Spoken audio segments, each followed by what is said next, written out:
Hello दोस्तों, स्वागत है आप सभी का आज के अपने शॉर्ट ट्रिक के सेशन में। आज का शॉर्ट ट्रिक का सेशन बहुत ही अच्छा होने वाला है और आज आपको नई नई चीज़ें सीखने को मिलेगी। कम से कम 4 से 5 चीज़ें आज आपको नई सीखने को मिलेगी शॉर्ट ट्रिक के सेशन में।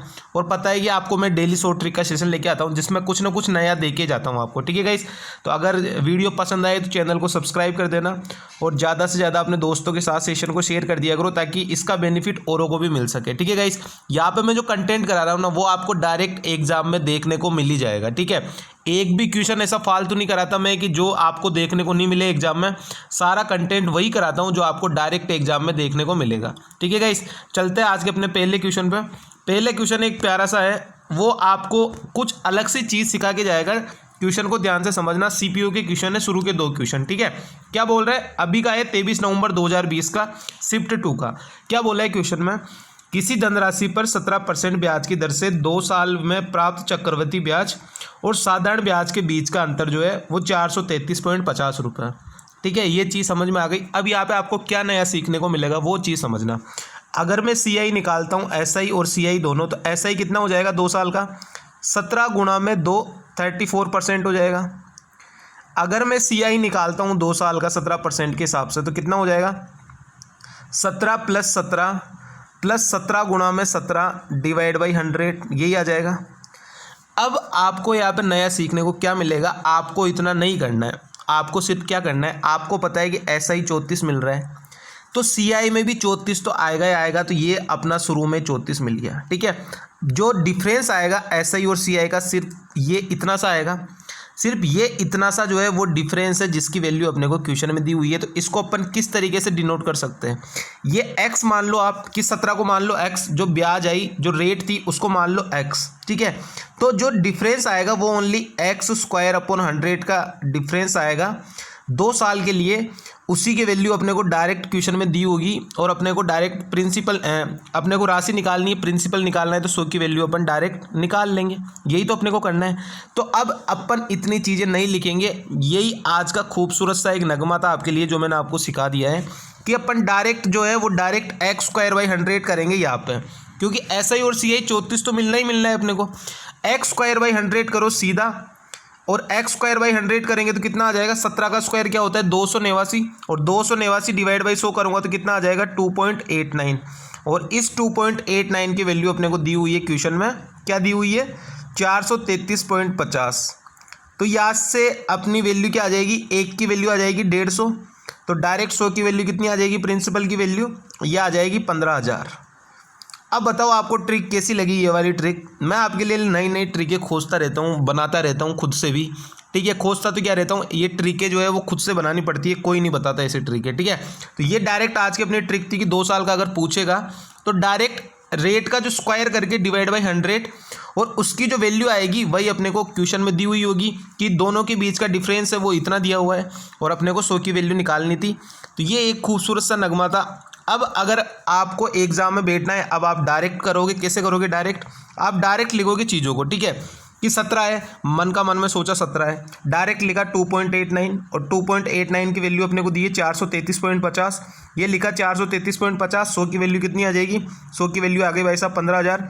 क्वेश्चन सोल्व 10 ज़्यादा ज़्यादा 10 सेकेंड में और 2 नंबर आ गए और चल लो आगे। ये खत्म question. B last option D 15,000 is the right answer. चलते हैं नेक्स्ट क्वेश्चन पे। नेक्स्ट क्वेश्चन क्या है, नेक्स्ट क्वेश्चन ये वाले क्वेश्चन भी आपको प्री में, मेंस में, ये मतलब इंपॉर्टेंट क्वेश्चन है, बहुत ही ज़्यादा इंपॉर्टेंट। ठीक है, बहुत ज़्यादा इंपॉर्टेंट क्वेश्चन है, सिमिलरिटी वाला क्वेश्चन है, बहुत ज़्यादा आता है। ठीक है, क्या दिया हुआ है अपने को, त्रिभुज एबीसी और आरपीक्यू जो है वो 2 त्रिभुज है, सिमिलर है। दोनों का एरिया का रेशियो अपने को दिया हुआ है कि 4:9 है, ये एरिया का रेशियो। तो साइड का रेशियो क्या हो जाएगा, इसका अंडर रूट हो जाएगा, यानी 2:3 हो जाएगा। अंडर रूट निकाल दूंगा मैं इनका भाई, ये अंडर रूट निकाल दूंगा मैं दोनों का अंडर रूट निकाल लूँगा तो कितना आ जाएगा 2 और 3 आ जाएगा। अब ये आ गया अपने पास 2 और 3। ठीक है, अब क्या करना है, अब अपने को दिया हुआ था कि एबीसी और आरपीक्यू सिमिलर थी, दोनों का अपने को एरिया दिया हुआ था, अपन ने साइड निकाल ली थी। ठीक है, ये ओनली 2 सेकंड का काम है, मन का मन में कर सकते हो देख के। ठीक है, उसके बाद में अपने को 2 त्रिभुज बना लेना है और 3 4 5 है, तो ये आपको पता है कि राइट एंगल ट्राइंगल है, तो यहाँ से मैंने 2 राइट एंगल ट्राइंगल बना लिए। ठीक है, क्योंकि सिमिलर है दोनों की दोनों। अब यहाँ से आपको क्या दिया हुआ है कि ये तो है एबीसी, ABC और ये क्या है RPQ है, तो ये लिख दिया मैंने RPQ। ये आपको बना भी सकते हो, नहीं भी बनाओगे तो भी चलेगा, ठीक है। AB अपने को दिया है 3, ये अपने को दिया है 4 और ये दिया है अपने को 5। इसलिए ये क्योंकि ये ट्रिपलेट है ना, इसलिए मेरे को पता पड़ा कि राइट एंगल ट्राइंगल है, ठीक है। उसके बाद में अपने को P और Q की वैल्यू अपने को निकालनी है कि ये वाली वैल्यू क्या होगी, ठीक है। ये वाली वैल्यू क्या होगी, ये अपने को निकालना था। अब अपने को साइड का रेशियो क्या दिया था, 2 और 3 दिया था, यानी 2 की वैल्यू मेरे पास 4 है, तो 3 की वैल्यू मेरे पास कितनी आ जाएगी गाइस, 3 की वैल्यू आ जाएगी मेरे पास 6, तो 6 ही मेरा करेक्ट आंसर हो जाएगा, ठीक है। तो इसका करेक्ट आंसर क्या हो जाएगा, option number D, 6 is the right answer. बताओ कितना आसान क्वेश्चन है ना, बहुत ही आसान क्वेश्चन है, हलवा है भाई साहब, हलवा, ठीक है। और इस हलवे को कभी नहीं छोड़ेंगे, या के भी 2 नंबर जो है वो फ्री के हैं आपके, ठीक है। तो 2 चीज़ें मैंने आपको इतनी प्यारी प्यारी सिखा दी है। चलते नेक्स्ट क्वेश्चन पे। अब ये वाला क्वेश्चन जो है बहुत ही प्यारा क्वेश्चन है और टीयर 2 का क्वेश्चन है। यहाँ पे टीयर 1 लिखा हुआ है, इसको काट के यहाँ पे टीयर 2 कर लेना, ठीक है। टीयर 2 का क्वेश्चन है और बहुत ही प्यारा क्वेश्चन है। अब देखना इसको किस तरीके से करेंगे, जल्दी फास्ट सोल्व, ठीक है। शॉर्ट ट्रिक का सेशन है तो किस तरीके से जल्दी अप्रोच करेंगे वही होता है। माना 3n-1 पुरुष जो है वो 2n+1 दिनों में कार्य को करते हैं और काम जो था वो काम x था। अब यहाँ पे आपको MDH याद आ जाना चाहिए कि M1D1 अपॉन W1 और बराबर में M2D2H2 अपॉन में W2। यही होता है फॉर्मूला MDH का तीखा लाल तातैया था, ठीक है। उसके बाद में बस इसके अंदर वैल्यू रखेंगे, आंसर अपना आ जाएगा। क्या बोला है अपने को, ध्यान से चीज़ों को समझते जाना। अपने को बोला है कि m की वैल्यू कितनी है, 3n-1, तो लिख दिया मैंने 3n-1, ठीक है। और अपने को क्या दिए हुए, अपने को डेज दिए हुए 2n+1, तो ये मैंने लिख दिया 2n+1 और डिवाइड बाई क्या है, x है, तो x की वैल्यू दी हुई है क्वेश्चन में 6, तो मैं लिख दूंगा डायरेक्ट 6।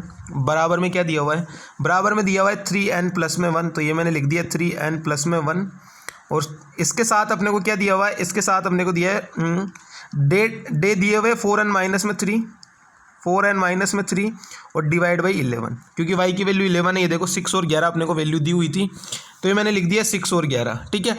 अब क्या करना है अपने को, अब इसमें कोई यहाँ तक अगर आपने क्वेश्चन कर लिया ना, मतलब आपका क्वेश्चन सोल्व हो चुका। अब आगे आपने को क्या करना है, अपने को उठाना है बाई ऑप्शन। ये तो कटना चाहिए 6 से और ये कटना चाहिए 11 से। अब मैं उठाता हूँ पहला ऑप्शन ही 6, जैसे मैंने पहला ऑप्शन उठाया 6, अगर मैं पहला ऑप्शन उठाता हूँ 6 वाला, तो यहाँ पे मैं 6 रख के देखूंगा मन के मन में तुरंत। यहाँ मैं आपको चीज़ें सिखा रहा हूँ, ठीक है, इसलिए मेरे को 2, 5, 10 सेकंड ज़्यादा लग रहे हैं। आप अगर एग्जाम में करोगे तो आपका दिमाग खुला रहेगा पूरा, आपको पता रहेगा। अगर मैं यहाँ पे वैल्यू रखता हूँ 6, तो ये कटना चाहिए, 6 से कटना चाहिए। अब मैं यहाँ पे वैल्यू उठा के रखता हूँ 6×3 18 माइनस में 1 17 इंटू में 2n प्लस में 1 तो 13। क्या ये कट रहा है क्या 6 से, ये कट रहा है क्या 6 से, नहीं कट रहा ना, मतलब ये नंबर कभी भी नहीं हो सकता। तो इसको हटा दो कि ये नंबर तो कभी भी नहीं होगा, इसको हटा दिया मैंने कि ये नंबर अपना ज़िंदगी में कभी नहीं होगा, ठीक है। अब मैं उठाता हूँ 7, क्या 7 जो है वो 7 से सेटिस्फाई हो रहा है क्या, तो मैं उठाता हूँ अब 7। अब मैं उठाता हूँ 7, अब मैं उठाऊंगा 7, तो यहाँ पे मैं रखता हूँ, तो 7 ये 21 माइनस 1 करूँगा तो 20 आ गया, इंटू में 2n प्लस में 1 तो 14 और 1 15। क्या ये 6 से कट रहा है क्या, बिल्कुल 6 से कट रहा है 6 से। अब मैं आ जाता हूँ इधर मैं आऊँगा तो यहाँ पे 7 रखता हूँ, तो 21 और 1 22 भी अपना कटेगा 11 से। मतलब ये जो इसका आंसर जो आएगा n की वैल्यू, वो n की वैल्यू 7 आएगी। और एक ऑप्शन आ गया ना, अब दूसरे को देखना ही नहीं है, क्योंकि इतनी ज़्यादा कैलकुलेशन होती है ना, तो वहाँ पे एक ही ऑप्शन सही होने के ज़्यादा चांस है 99% में। अगर किस्मत ख़राब हुई 1% में, तो आप सारे के सारे ऑप्शन चेक कर सकते हो। 2 ऑप्शन अगर आ जाए तो फिर आप वैल्यू रख के देख लो, इतना भी कोई ज़्यादा हार्ड नहीं है, 10 सेकंड ज़्यादा लग जाएंगे, इससे ज़्यादा नहीं लगेंगे। कुल मिला के इस क्वेश्चन को करने में आपको ज़्यादा से ज़्यादा कितना टाइम लग सकता है, ज़्यादा से ज़्यादा 40 सेकेंड। कितना लग सकता है गाइस, ज़्यादा से ज़्यादा आपको लग सकता है 40 सेकेंड, इससे ज़्यादा कभी नहीं लगेगा, ठीक है। तो आई थिंक आपको चीज़ें समझ में आ गई होगी।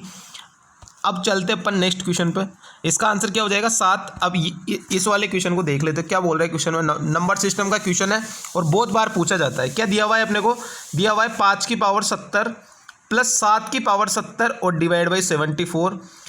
और इसका बोला है अपने को कि रिमाइंडर क्या आएगा, रिमाइंडर बताओ, ठीक है। रिमाइंडर कैसे निकालते वो भी चीज़ें ध्यान से समझ लेना। सबसे पहले ये 5 का स्क्वायर अगर मैं कर दूं और 7 का स्क्वायर अगर मैं कर दूं, तो 25 और 49 जो है वो 74 से पूरा डिविजिबल हो जाएगा। मतलब आंसर क्या आ जाएगा 0। ये मैंने मन का मन में सोल्व कर लिया। अब किस तरीके से सोल्व करेंगे वो चीज़ें ध्यान से सुनना। 2 अप्रोच बताऊंगा, दोनों से आप सीख सकते हो कोई भी अप्रोच से। यहाँ पे मैं कर दूँ 5 का स्क्वायर और यहाँ पे पावर क्या आ जाएगी 35 आ जाएगी, ठीक है। अब प्लस में यहाँ पे मैं कर दूँ 7 का स्क्वायर और पावर क्या आ जाएगी 35 आ जाएगी, क्योंकि पावर 70 थी। यहाँ पे डिवाइड बाई 74। अब यहाँ से अगर मैं निकालता हूँ तो कितना आ जाएगा 25 की पावर 35 और यहाँ पे प्लस 49 की पावर 35, ये आ जाएगा, और डिवाइड बाई 74। अब चाहो तो आप डायरेक्ट जो है ये 25 और अगर 49 को अगर आप जोड़ते हो तो 74, डायरेक्ट रिमाइंडर 0 आ जाएगा।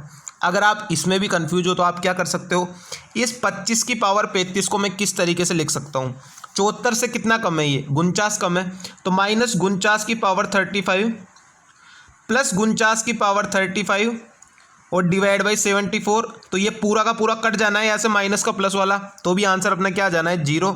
दोनों अप्रोच में से किसी से भी आप कर सकते हो, या तो आप डायरेक्ट जोड़ लो तो भी रिमाइंडर 74 ही आएगा, या फिर एक संख्या को सेम बना लो तो भी आंसर 0 आएगा। ठीक है, तो आई थिंक आपको चीज़ पूरी क्लियर होगी कि मैं आपसे क्या समझाना चाह रहा हूँ। चलते हैं नेक्स्ट क्वेश्चन पे। ठीक है, ये वाला क्वेश्चन देख लेते। इस वाले क्वेश्चन में क्या बोल रहा है, 8 की पावर 2k और प्लस में 5 की पावर 2k एक गुणनखंड है जहाँ पे k जो है एक विषम नंबर है।